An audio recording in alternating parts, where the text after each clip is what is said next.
ஒன்று நாளாகமும் 7வது அதிகாரத்துல அப்படி என்ன இருக்குன்னு பார்க்கலாம் வாங்க.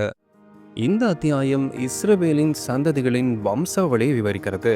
குறிப்பாக இசகார், பென்யமீன், நப்தலி, மனாசே, எப்ராயிம் மற்றும் ஆசேரின் குமாரர்களை பட்டியலிடுகிறது. இசகாரின் 4 குமாரர்கள் மற்றும் அவர்கள் தலைவர்கள் யுத்தத்தில் வலிமையானவர்களாக இருந்தார்கள். பின்பு பென்யமீன், அவருடைய மகன்கள் மற்றும் அவருடைய சந்ததியினர் பட்டியலை பார்க்க முடியும். யுத்தத்துக்கு போகத்தக்க பலசாலிகள் 17,200 பேர் அந்த சந்ததியில் இருந்தார்கள். பின்பு நப்தலியின் வம்சாவளியை காண்கிறோம். இதற்கு பின் மனாசே, அவரது மகன்கள் மற்றும் அவரது வம்சாவளியை பற்றி பார்க்கிறோம். மேலும் எப்ராயிம், அவரது மகன்கள், அவர்கள் வாழ்ந்த கிராமங்கள் மற்றும் அவர்களது வம்சாவளியை காண்கிறோம். இந்த சந்ததியில் மோசேக்கு பிறகு இஸ்ரவேல் ஜனங்களை வழிநடத்திய யோசுவா பிறக்கிறார். இறுதியாக ஆசேரின் மகன்களையும் அவரின் சந்ததியின் வம்சாவளியும் பட்டியலிடுவதோடு இந்த அத்தியாயம் முடிவடைகிறது.